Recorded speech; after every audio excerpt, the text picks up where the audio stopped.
Coming up next on Insights on PBS Hawaii, how accessible should our public lands be?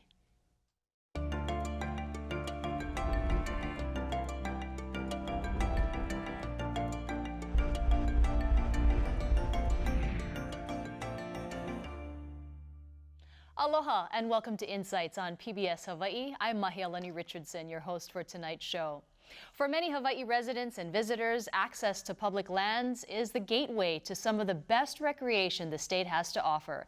But the state has closed some areas for safety reasons, and private landowners have illegally blocked access to others.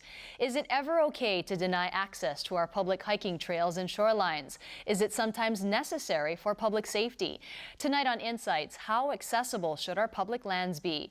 We want to hear your questions or comments during tonight's conversation. Call 973-1000 if you live on Oahu, or 800-238-4847 if you're calling from a neighbor island. You can watch Insights streamed live at pbshawaii.org. Just click on the Insights logo, or you can find us on Twitter at PBS Hawaii. Now on to our panel. Kirk Cottrell is the Assistant State Parks Director with the Department of Land and Natural Resources. He's also a former manager of the Na'alahele program, which advocates hiker safety.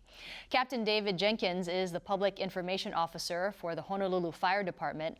The department often sends first responders to accidents along our shorelines and trails, along with lost hiker reports. Stuart Coleman is the Hawaiian Islands manager of the Surfrider Foundation. The organization actively campaigns for more and better beach access. It has taken a position against private landowners who block access to Hawaii's beaches. And Grant Oka is the former president of the Hawaii Trail and Mountain Club. Currently, he's in charge of deciding which trails are safe to hike and is a member of the club's volunteer trail maintenance crew. Welcome and good evening to you all tonight. Thanks for joining us. Thanks. Thank you for having me. Captain Jenkins, I wanted to start off with you because recently we had in the news a lost hiker who was missing for 4 days, and the fire department finally found him. And it was reported that he actually sent a text to his mother after getting lost and injured. We wanted to know, how come he just didn't call 911 first? Well, first of all, we're really happy that Justin was able to be found, and we really are glad that he's safe, and we hope that he's fully recovered from his ordeal. The nature of calling 911, we want you to call 911 immediately, and texting his mother and letting her know that he was in trouble. Maybe he didn't know he was in as much of trouble as he thought. And we do recommend people to call 911 before you get into a whole greater amount of trouble. And we want early access to be able to help the person out. And this was a trail in Wahiawa. Do you know anything about that trail? Yeah, it's a trail called the Schofield Waikane Trail. And there's the Kaukonahua Stream off to the left. And the club hikes that trail regularly. And it is not a particularly dangerous trail if you stay on the trail. It's when you leave the trail that things can get out of hand quickly. Well, that's a question I have, because that trail is under the Na'alahele program, and we spent years of volunteer hours restoring it. It's from the 1930s. The CCC, Civilian Conservation Corps, actually built that trail. My question would be, did he go off trail into the stream? Because the trail itself is very safe. It's about a 4-foot wide graded trail all the way to the summit. My assumption is, I don't know the report, is that he went off trail to get to the stream or fell off the trail. Where did you guys find him? And we found him off trail, and he reported that he went on a little sidetrack. He was very familiar with the established trail, so he was going off the beaten path to see what was around the corner. That's typically where people get into trouble. And that's where he got into trouble, exactly. Because the Uluhe Fern is deep, and it covers very steep cliffs. The trail, being a 4-foot wide old graded trail from the 30s, is solid, but if you do the side trails, the Uluhe Fern is misleading. You fall through that, you get tangled up, as Grant knows, and you go down, down, down, and you're a mess. What are you noticing? There's a lot of people who love the outdoors, and more people are going hiking, but are more people getting into trouble? Yes. I mean, it's great as a park recreation manager. We love the fact that people are getting out in nature. The problem is, essentially, that the standard, maintained, managed things that government has the funding and manpower to take care of are not enough. Public consumption is exceeding our supply, And there is a generation of people that don't want, it's simply get off the beaten path, literally.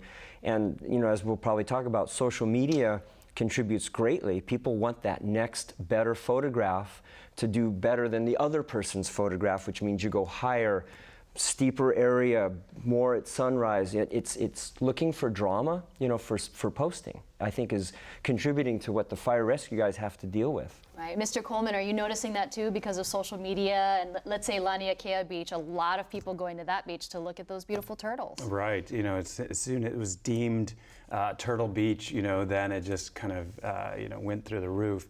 And, which is kind of funny because there's so many beaches where you can see turtles, and, we don't want, especially one that has one, lane going in each direction. That's a major artery for getting in and out of the North Shore. So that was the problem at Laniakea, where, that's why they ended up putting up the barriers, was because you had huge tour buses stopping and dumping out tons of people, in search of the elusive turtle, as if they were only at that beach. Would you support the barriers remaining there? Only in the sense if we work with the Department of Transportation and have a clear ingress and egress, so that there is a flow of traffic and a clear area where pedestrians can go. But in our minds, it's limiting beach access, because one form of beach access and ocean access is limited parking, and so they just removed at least 80 spaces, and so people have a hard time accessing the area.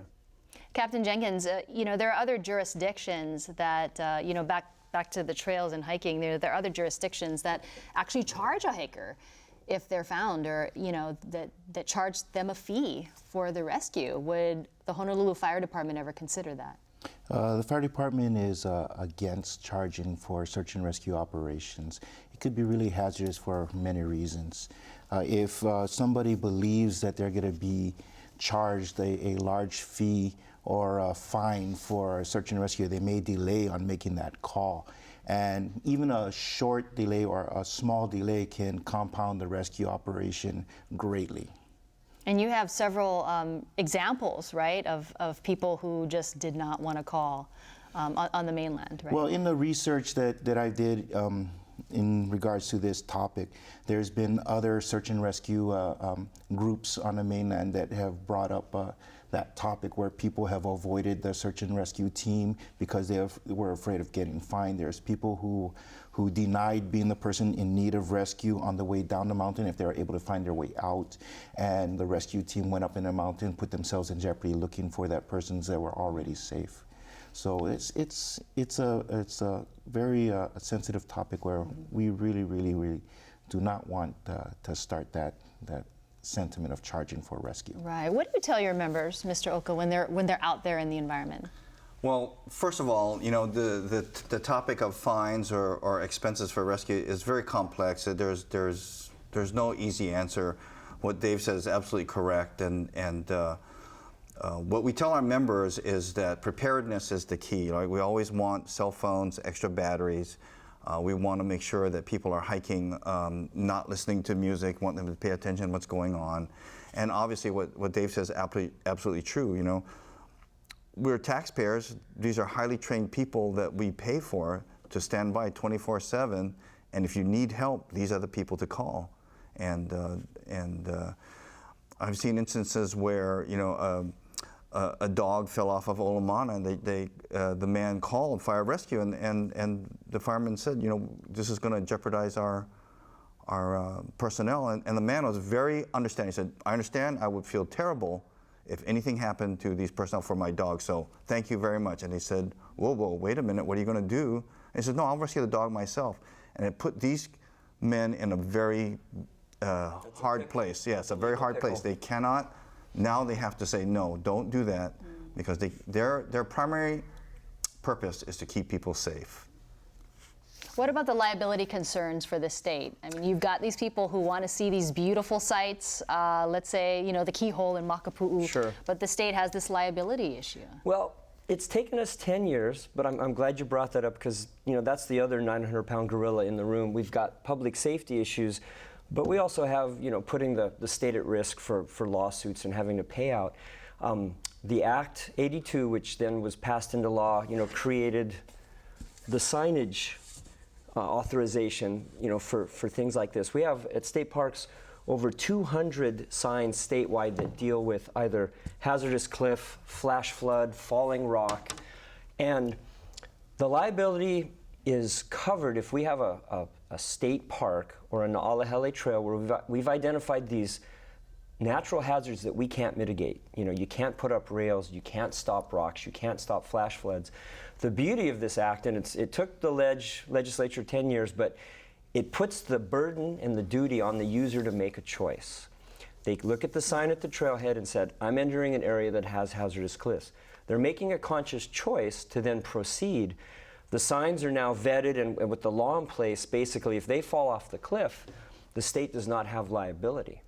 The problem is we have to maintain the signs, we have to make sure they're in place. When somebody discovers a new place, we have to make an analysis, do we need to put signs there? But the beauty of this act that is huge is that DLNR has just about 2 million acres of public land. We only have to place signs at state parks and along Na'alahele trails because we invite people. We say, "Ikomo mai, come and go into the park or on the trail." We have no duty to warn on the rest of our property. Mm-hmm. So our liability is absolved if you go on an unencumbered land up in the middle of the mountain, you fall off a cliff, and it's not off a Na'alahele trail or state park, the state has no liability. It took a decade, and we had a lot of very fierce battles with the Plaintiff Attorneys Association on finding the right balance of how we get this in place, but it still doesn't solve the problem for Captain Jenkins. With social media, people say, fine, we don't care, we're gonna put ourselves at risk. The state has a certain degree of protection, but because of the increasing popularity of places off trail, the burden is now shifting to it's more of a public safety issue. Mm-hmm. And is social media a problem for rescuers because of these things are all over the internet? Not exactly social media, but the higher volume of people going to these places. And whether it's the safer trails like Diamond Head or Manoa Falls, the volume is going up. So when you have more people there, obviously you're going to have more incidents. I'm glad you brought that up. Diamond Head, one would argue, Grant would say with Trail and Mountain Club, it's not even a trail. It's concrete. Used to be a trail. Right. Once upon a time, a few years ago, we hit 2,000 people a day, and we said, wow, that's it. It's never going to get any bigger than that. We're at 3,000 people a day now. The law of average catches up. You have heat stroke, sprained ankles, a variety of basically health issues that people experience. And so by statistical analysis, you could say Diamond Head is the most dangerous trail based on the need for fire rescue response. We have Kalalau Trail, ranked always top 10 most dangerous trail in the world on Kauai. However, we don't have a lot of people falling off that trail because the skill set of the people using that trail is much more advanced. They have walking sticks, they know what they're doing. So it's a very interesting dynamic in that Diamond Head, very safe, very managed, lots of people, lots of opportunity for injury. And are all those signs by the state, was all this spurred because of those deaths on Mother's Day at Sacred Falls many years ago? That is exactly true. Sacred Falls was the game changer and the catalyst because that area will never be open again, probably. I don't know how we could, given what happened. And the shockwaves legally that sent through this state in terms of the state's liability and public safety issues were huge, resulting in things like this burden for signage. But I'm gonna have to say signs is better than closure. And I think that's the balance we've hit. As long as we can warn you in advance, the burden needs to go on the recreational user to make that choice, and then the state should be off the hook. But like I said, these guys aren't. They're still on the hook. Mr. Coleman, I mean, you've seen sort of the debate out there. You have these private landowners who want to protect their property, and then you also have people out there who want to enjoy nature. And so where do you fall when there's a conflict, which obviously there will be a conflict? Yeah, it's a touchy issue because anyone can understand homeowners and their concerns about their safety in their neighborhood, but then also Hawaii is known for having some of the best coastal access laws in the country, and that's something to be very proud of. And so there's a tendency to overreach sometimes, and literally that overreaching takes the form of planting all the way to the shoreline and into the water, so no one can pass laterally along the coastal areas. And you can see that in Kailua, you can see it in Kahala, some of the worst areas in Portlock. But we need to balance it with people's rights, to below the high tide mark is the public's area to where they can go, and we need to protect it. I mean, people who love to go to the beach, let's say in Kailua or Portlock, have been complaining about these areas for a long time, but where's the enforcement? If there's now alpaca growing all over the beach and people can't go on the beach, it seems as though no one's enforcing it. I have the answer. Actually, Yes. we were talking about this earlier. I can put in a plug for one of our offices. Go ahead. Yeah, we were talking about this earlier in that we helped pass a law in 2010, which was then HB 1808, Act 160, and worked with DLNR and other agencies and coastal access groups. And it's a good law because it says that DLNR has the ability to work with city and county to, if homeowners are increasing, you can do it through all kinds of planting, vegetation, rocks. You can block access in a number of ways. Then they can issue fines. And if they don't act within a certain amount of time, then they can authorize the removal of that. And they've done an amazing job doing that. I have a quick stat. The Office of Conservation and Coastal Land since 2010 has issued 110 notices resulting in the removal of vegetation along 17,730 feet of shoreline with a compliance rate of about 82%. Wow. So Office of Conservation and Coastal Lands is aggressively taking this on, trying to protect and go out and remove those vegetative encroachments, although sea level rise will change everything. Yeah. What's the typical fine for the private landowner whose alpaca is going closer and closer to the water? I can tell you how it works, but I don't have the stats on the fine. Typically, the office would go before our land board and say, landowner A has planted X amount of stuff, they didn't take it away, we recommend a fine of X. And the landowner typically comes in and says, oh, I will take it away, or they can battle. But I don't really know offhand what the amounts are. They don't break the bank, but there are good incentives to remove the vegetation. Mariners Ridge was a really big issue. Kamehameha Schools sent out letters to bloggers and internet types asking, please stop posting, please stop advertising these areas because people are coming up there, and then now there's a fence. Right. Where do you stand on accessing, let's say, that particular trail? So in general, the Hawaiian Trail and Mountain Club would like access to all lands to continue hiking on the trails that are already in existence, whether they're not Hawai'i or not. And also we'd like to create new routes on state land. We'd like access to do that. As far as Mariners Ridge goes, that has always been the easiest, shortest way to get to the Ko'olau summit with the best views ever. 0.8 of a mile. Yeah, it's was my favorite. It's an extraordinary trail.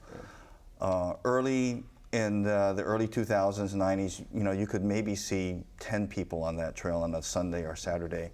Recently, before they closed it, on a good day, there's 300 easily. Yeah. And you can imagine the impact for the community at the trailhead. Yeah. So I certainly understand them fencing it off. However, there still is pressure to hike this trail and go see that view.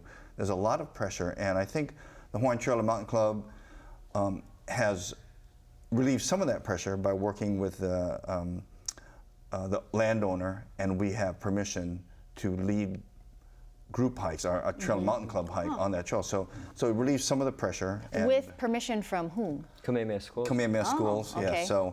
So we have permission, and we open it up to guests as well as members, and we'll lead 50 or so on a Sunday up that trail, and it relieves some of the pressure. And it also relieves some of the impact of the trail because of our elevation, the type of soil we have. It can't handle 500 people stomping on the trail. It'll erode on the next big rain.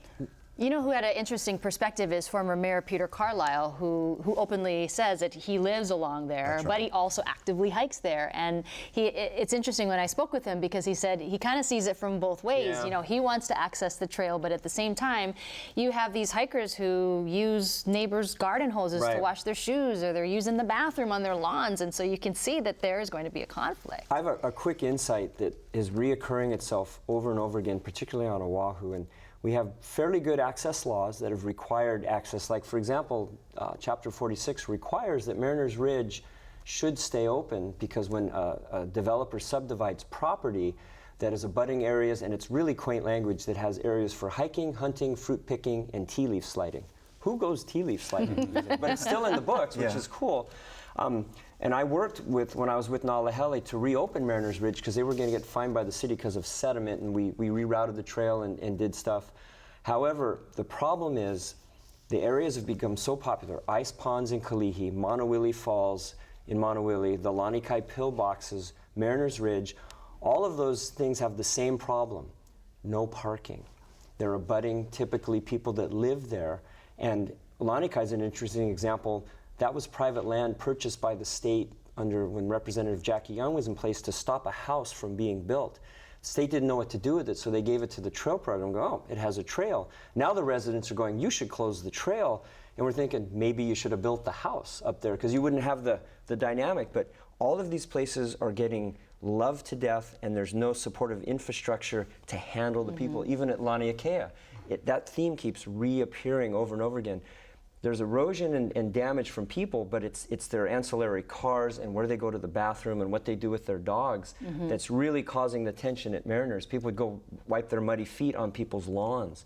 So the hikers have kind of done it to themselves, but social media took Mariners Ridge from a sleepy little locals-only trail, boom, it's global. And it should be. It's an awesome trail. Awesome. But not anymore. You know, it's so glad that you guys, at least through Trail and Mountain Club, which might be a solution, pulses of use under guided situations is the balance between rampant use in a subdivision. So you still get access, but you have to. There's that balance between its impact. There's a lot of positives to that. One, we will kind of be the eyes and ears of law enforcement to see if there's anything squirrely going on on the trail, you know, illegal use or improper use. I've camped up there. Well, camping, fires, that kind of thing. Also, like I said, relieve the pressure and get novices to enjoy this beautiful hike, as well as visitors, give them a chance to see it, and also, you know, keep the trail open. Yeah. You know, it deserves to be open. Yeah. We were getting some questions about our beaches, and Mr. Coleman, I wanted to ask you, someone wanted to know, are there cases in Hawaii where private landowners have blocked access to create a private beach? Yes. In West Maui right now, we have some trails that are being blocked by private landowners, and so there's supposed to be access every quarter of a mile. You know, that's the ideal according to law. But people are, you know, whether it's through planting, through fences, through gates. I mean, we've seen everything, rocks, and so yeah, we have it around the island in Kauai, and there are different kinds of it. So you get from private landowners to developments to the large landowners who've been there, you know, for some time. Former sugar plantations, you know, the Big Five. And those are like generally the three types of, you know, groups that are kind of trying to privatize, you know, these beaches. And what are residents and neighbors supposed to do if they see this? I mean, a lock on a gate seems pretty severe. Yeah, and that's, you know, if you contact DLNR or OCCL, that's the best thing. Report it, or contact your local legislator or city council. Well, the county member. as well, though, too, because the county manages a lot of those beach access routes as well. Yeah. Yeah. And you know, it really is good to. It's a great excuse to get in touch with your local, you know, city council member, you know, or state representative. We don't use that enough in Hawaii, and that's what they're there for. You know, they're our best. You know, supposed to be our best advocates. We have an interesting question from Kalani, and he wants to know about the pillbox in Lanikai and what the panel wants to know about this particular area. Mr. Oka, do you have any thoughts on the Lanikai pillbox? Lanikai Pillbox is a beautiful hike, especially on a full moon when it rises over the mokes over there. You just added use by like 500 people. You know, We're sorry, people in Lanikai. We just early on, promoted people it. actually got, you know, proposed and got engaged when the moon came up over there. It was so beautiful. Now it's crazy, right? Obama went up there. He did, and he enjoyed it. But Someone complained to me the other day. They said, "Why did the president have to go there? Now everyone's coming to Lanikai." And I think Kurt hit it right on when he said that we're just loving it to death, and the trail, because of its incline and it's basically rubble, cannot handle this amount of traffic. It's just getting hammered. Erode, yeah. Captain Jenkins, Alani and Manoa wants to know, when firefighters are busy rescuing hikers, do they have time to be available for other emergencies? Oh, no. Once we're on a certain incident, whether it's a rescue or at a fire, we're dedicated to that emergency. And the other surrounding fire companies come in and cover in that area, our area's coverage, our standards of coverage, where we come in and cover up the areas that are the indisposed companies can't go to. So one of the things that we advocate is that, well, the less rescues we have to go, the more available our resources are going to be. And some of our resources are limited, like the helicopter has been in the news for a while. If there is an incident where the helicopter is on an extended operation doing some kind of rescue, especially something that's preventable. There was an instance about a year ago where there was a large group that went hiking and they were ill prepared. They didn't bring water, they started very late in the day, they went very high up into the trail before they realized they were in trouble. Residents or visitors? Actually, they were residents. We've had instances of both, residents or visitors, but ill prepared, and they started late in the day on their hike, and now the sun was setting. They were 10 miles away. They called for help. They were all separated, about 18 of them. So the helicopter had to shuttle these people back and forth. I mean, well, not back and forth, but back to the landing zone. During that time, there was a simultaneous emergency out in the water where there was a father-son that was swept off to shore, and that helicopter would have been a good piece of equipment for mitigating that emergency. Fortunately, it ended out all right. Ocean Safety came in with their jet skis and they were rescued, but it brought out that point that even though we don't want, we don't want anyone to be in danger, and we're not going to deny service to anyone. But we can't be at two places at one time. Which brings up an important point about access. If something happens along a shoreline and people have blocked off access, if there's an emergency, how do you get the fire ambulance? And so it puts an extra burden on these guys who are already working very hard, in overtime. So that's another important reason that you have access periodically. Malia from Paoa wants to know, and we did, Captain Jenkins, you did touch upon this about HFD's position of being against charging people who are rescued. But whenever someone gets rescued, you do have comments from people saying, somebody needs to pay because firefighters, police officers, their resources are being taken away from other emergencies. And do you think the department would ever, let's say, bend to public pressure? No, because we value life, right? And including our rescuers too. We do not want to endanger the rescuers. We don't want to endanger the people who are being rescued. And if there's any kind of delay in calling that for emergency services, it could cause a lot of trouble. It could cost somebody's life. The example would be if somebody was hiking up in the mountain and they thought there was going to be a fine. We would just throw out a number, $10,000 fine. And of course, well, I'll try and make it down on my own. I'll try and get down. I don't want to pay that amount of money. But maybe 1 hour, 2 hour, 3 hour, 4 hours go by, and now they can't get down, and it gets darker. Maybe a storm comes in. Maybe the person that they're with has a medical emergency and they're unconscious. All those things could cause, the compound that emergency greatly, where it would be very dangerous for both the person being rescued and the rescuer.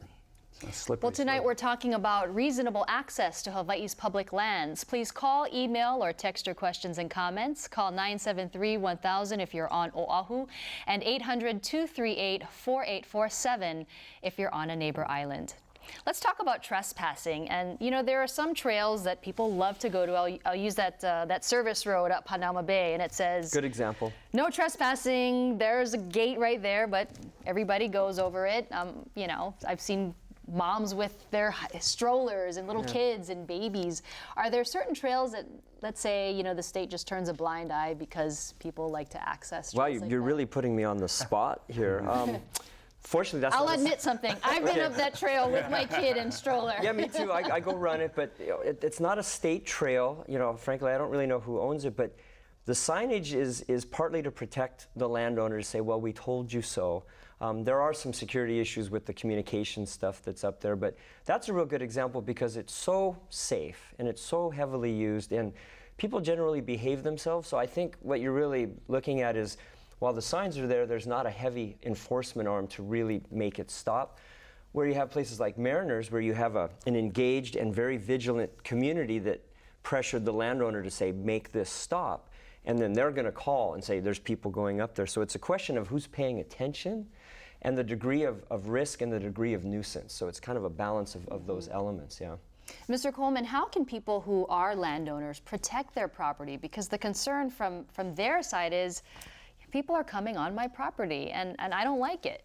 Right, and we talked earlier, I think one way you can you can kind of deal with that issue is putting cameras up and doing that kind of security, because sometimes that excuse is used to overreach and to block access. Well, I don't want people coming near my property or by my property, where it's a clear violation if they're on your property, but next to your property if there's an access.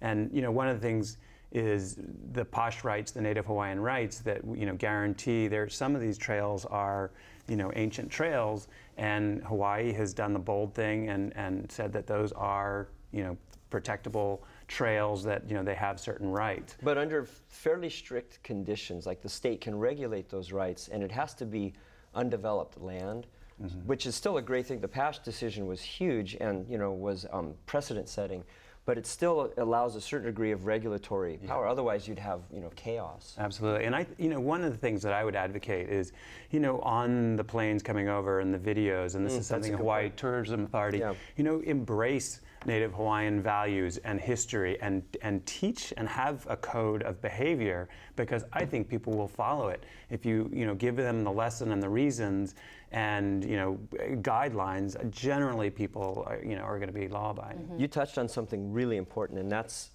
the airspace on airplanes with visitors coming over. It's been very difficult to crack the airline industry. Those are all teachable moments.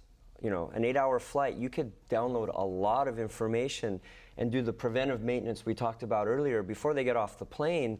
At least give them some education first. But understandably, the airline industry and the tourism industry doesn't want a bunch of visitors flying on the plane. By the time they get here, they're scared to death. Talking about there's sharks and I'm going to fall off the cliff. It's like, so it's a balance, but you can do it well. If you do it educationally and culturally, I think too. Just having been to New Zealand last year, they do a spectacular job. Yeah. And you don't want to violate these things because it's like, oh, this is an important cultural value and protection. They're the industry leaders. New Zealand's done a great job with trail management and balancing their endemic culture's values with tourism, because they're like one of the leading eco-tour providers. I've never seen anybody inspect my boots and my tent and when you enter New Zealand. We don't do that here. Did you we pass? should. Oh yeah. Okay. Someone wants to know, aren't all trails considered to be accessible to the public by law? Is that true or not? That is not true. Okay. That is not true. There are tons of trails. There's pig trails, hunter trails, ridgeline routes, but in terms of all things being accessible, state trails are accessible, but heavily regulated still yet. But a trail, just by virtue of it being a trail, doesn't mean it's open and free game for the general public. Good example is Halava. It's a historic trail, CCC trail, inaccessible. Yeah, yeah. So now the exception to that is Hawaii is the only state in the United States that was a kingdom. The Highways Act of 1892, signed by the Queen, guaranteed essentially free public access on trails and roads. And Chapter 264 in our Hawaii Revised Statute incorporates any trail or non-vehicular right-of-way that you can document was in existence before 1892 is under DLNR. Now, just because it's under DLNR doesn't mean it's accessible, but it's really powerful, because what it means is we own it. It's not an easement.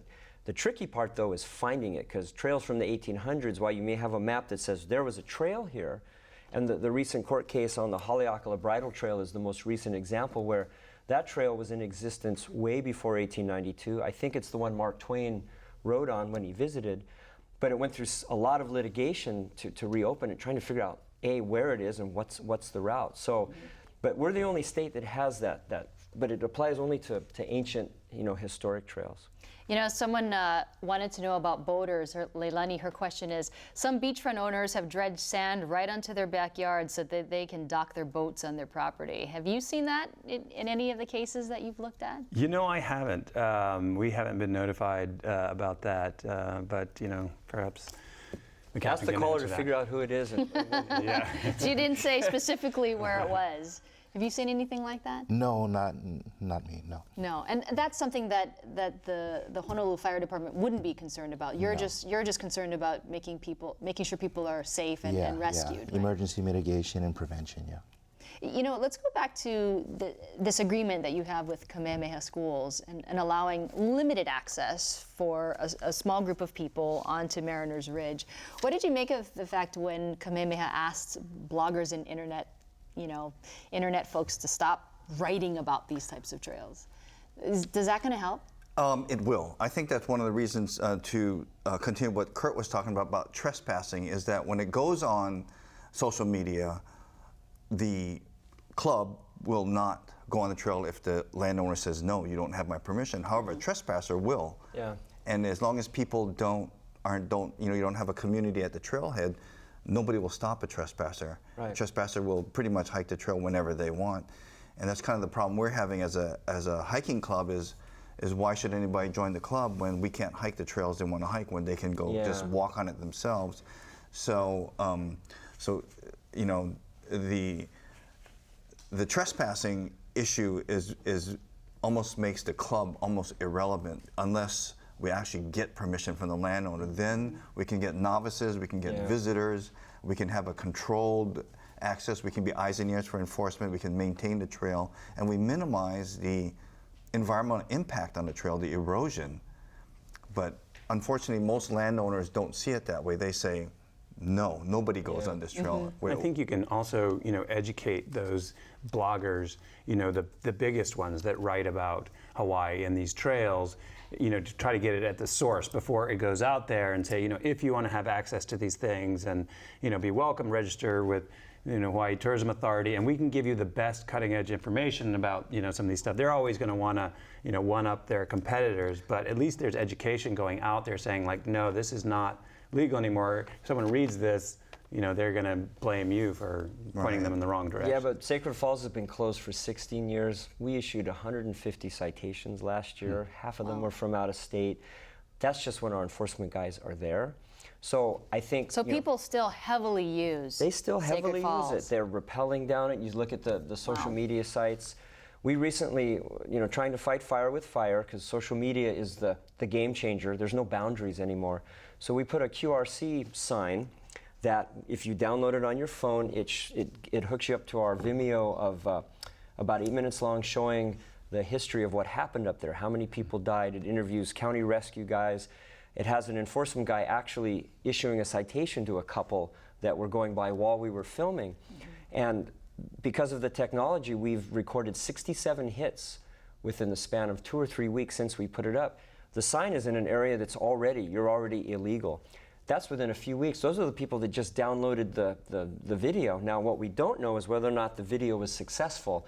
And out of those 67 people, some went, hey, 16 years ago, 8 people died here. Let's turn around. That we don't know. But Sacred Falls is heavily enforced. It's fenced. We have these warning signs all over. Now we're trying the social media. I don't think there's enough deterrent. I think the public's hunger for that new, cool, inaccessible thing exceeds essentially any kind of educational element. And the younger group of people, they don't want to do the standard hike anymore. And with social media, all the boundaries are blown to pieces. And it's interesting, the Trail Mountain Club used to be the way that you could get to these inaccessible non-state areas, because they would do the due diligence and get permission. They would clear the trail 2 weeks in advance with the permission of the landowner, so the venue was safe. They had hike leaders, everyone's trained. And it's interesting you say you guys are kind of obsolete now, because with a smartphone, people go, I don't need Trail Mountain Club, I know how to get there already. Yeah. You guys used to be the gatekeepers, but the boundaries are gone now. Yeah, since we don't have permission, we can't hike many of these trails, but because it's already on social media, you don't need the club, you can just trespass. Yeah, I hadn't thought about that, but that's true. Captain Jenkins, going back to Sacred Falls, because there was a disaster there, do you think that people have this thrill-seeking because of disaster, that they want to go there to see it? Well, I can't tell you what their motivation for being there is. Just it's closed. We lost a lot of people, 50 people injured, over 50 people injured, 8 people killed. Yeah. It was just a huge tragedy, and we don't want anything like that to happen again. Even these smaller tragedies with people dying at these other very hazardous trail hikes, Third Peak Olomana, Yeah, the good example. up at Pu'umanamana, the trail above Crouching Lion, the trail going up to Stairway to Heaven from the Moanalua Valley.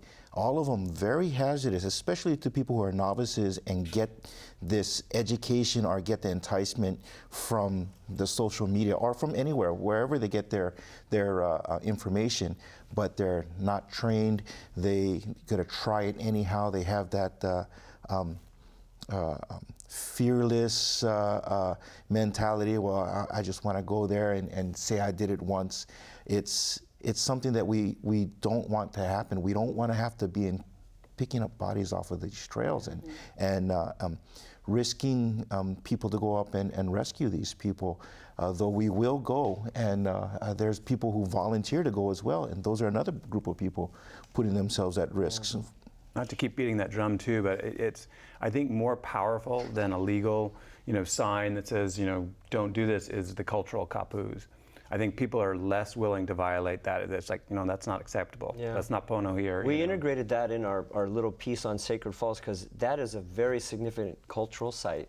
And a lot of the, our cultural practitioners, terrible tragedy, but they said, of course, it should be kapu, for that very reason. And at DLR, we're trying to integrate more of the, the cultural elements, because you're right, nobody pays attention really to warning signs or no trespass signs up above Hanauma Bay, apparently.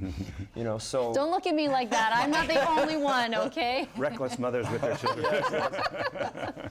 Captain Jenkins, going back to, I'm sure you've seen firsthand some really horrible stories of just families being ripped apart and these victim tragedies. I mean, you've seen it right there, week after week. Can you tell us about that? well, some of the real heart-rending ones is just lately my new position. I go to these long term search and rescues where families are sitting there at the trailhead while the rescuers and volunteer search parties go up into the mountains and they go and they search for their missing family member, and they come back down, and day after day where they're not finding that person, they start wondering, okay, well, you know, are you going to find them this time? Did you check this area? Did you check that area? And that area gets completely saturated with search parties and search patterns, and sometimes we don't find people, and just the family making that realization that, you know, their loved one's not coming back.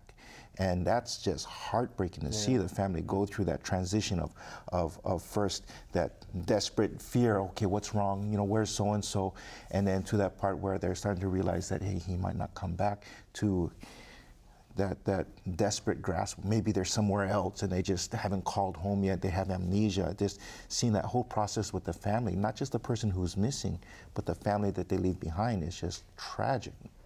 So this story of the missing Wahiawa hiker, I mean, that was, no one expected it. After 4 days, found alive. It was lucky. amazing. In the last 2 hours, in the late afternoon, it was coming close to a time where we felt that we're not going to be able to find this guy. It was wonderful that we did find him. It was wonderful that he still had the presence of mind of signaling firefighters, the search party. And we're just super happy that it happened that way. You know, Chris from Kailua brings up Mauna Willie Falls, and Chris wants to know what the DLNR and Na'alahele are doing about the trail after 18 years now. Well, you know, that's interesting, because the community advocated that access to Mauna Willie Falls be preserved when that golf course, you know, was in place. And again, it's be careful what you ask for, so the access was preserved. For years, it was very manageable. It's basically a summer swimming hole for kids back in the day, again, because of social media, tour bands, you know, visitors, the whole bit. There is just not enough staffing or funding to keep up with the impacts to Mauna Willie Falls. And that's a really good example of when trails go bad. it looks like a cattle trail now because it's a high precipitation environment, lots of canopy, lots of mud, and people are just trampling it. And the solutions would be either to close it or pave it or elevate it. All of those have repercussions, either legally or financially. What it really needs is parking and massive hardening if we're going to keep it open. But there is not enough money in the budget or staffing or political will to make that happen. And I feel for the residents who have to deal with the people trying to figure out where to park and whatnot. But that is a really good example of a trail that is in really bad condition. And all of that mud has to go somewhere. It goes into Mahealani Stream. It eventually is going into Kauai Nui Marsh. So you have these impacts within the entire Ahupua'a associated with just simply something that is, as we talked about, is just being loved to death. I don't know what the solution is, really, but it needs to either be hardened or closed or by tour only or regulated. And all of those have bad side effects. Mr. Oka, what would you see as the solution for Maunawili Trail or Falls? Boardwalks work really good, and it helps minimize the impact on the soft ground. But parking obviously is an issue over there. But I think that the trail, even if we did put boardwalks, cannot handle the volume of people. We're just loving it to death. And I'm with Kurt. I don't know what the answer is. It's not only Hawaii that faces this. National parks are facing this. State parks throughout the United States. People are just loving it to death. There's throughout the United States, there's more, not necessarily hiking enthusiasts, but active-minded people who run, bike, kayak, do a multitude of things. And the hiking enthusiasts kind of get, uppity about it. And a lot of their reactions are emotional about charging people when they make bad decisions and things like that. So as far as Maunawili goes, it is a short trail, beautiful little waterfall, real attractive, and we can put a boardwalk there to help mitigate more erosion, but the parking still is the issue. Right. Yeah. And then there's the downside. The easier you make it, like if you build it, they will come. Yeah, you put a boardwalk there, you'd probably get 10 times as many people. And that's a huge investment. I mean, that's a costly proposition. It's long enough where you would have to spend thousands of dollars and lots of labor, but at the same time, you're still stuck with no parking. And don't forget the study, which would cost a lot of money too. Yeah, right, yeah. Barbara from Kailua is just a comment. She says, it's clear that these places are very popular, but access to these places must be restricted for safety as well as preservation reasons. Mr. Coleman, do you have any thoughts on that in terms of what we're talking about? Yeah, I would agree with the caller. We have a saying at the Surfrider Foundation, protect what you love. And these coastal trails and these hikes, are sacred. And if we start treating them just like tourist attractions without any kind of governing laws or guidelines, that anybody can just come and a blogger can, blow up a place, then I think we're losing the value of what makes Hawaii unique and special. And so I think we need to have more guidelines and even more personnel, because I think there can be, money in that. And maybe it's a small fee to go into some of these trails to help maintain them.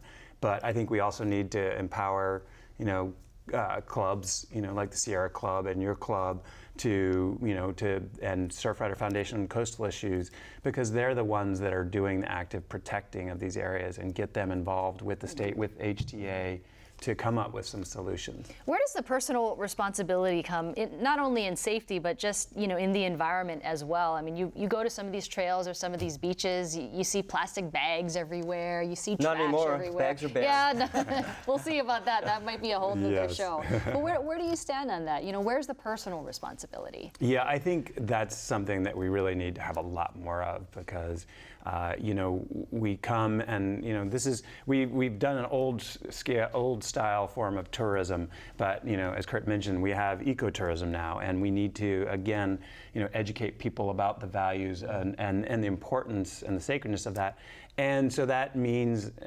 education leads to, I think, more personal responsibility and people having to take responsibility for their actions. So if they're not fined, it's suggested they make donations if they screw up, or some kind of. Yeah. I don't know how to do it because it is a slippery slope. No pun intended. Yes, it was. Couldn't resist. But that's something. There has to be some kind of personal responsibility, and if no one is. Yeah, but how do you inject personal responsibility into people? That's we can look at successful models, or at least some that Hanauma Bay has had some success, right? Where people have to go through education before they can enjoy the facilities. It's, you look at not just locally but nationwide, see what's been doing with other parks and areas and what's been successful. What's interesting, the only user group that we encourage to go off trails in the state are hunters. And you don't see in the newspaper hunters getting rescued. They don't want to make they would be humiliated if they had to get rescued. But B, hunters go through a 2-day rigorous hunter education course in order to get their hunting license. And I'm not advocating that all visitors going off the plane have to go through a module like at Hanauma, but it gets back to the captive audience on the plane is hunters are trained and they're skilled and they know what they're doing.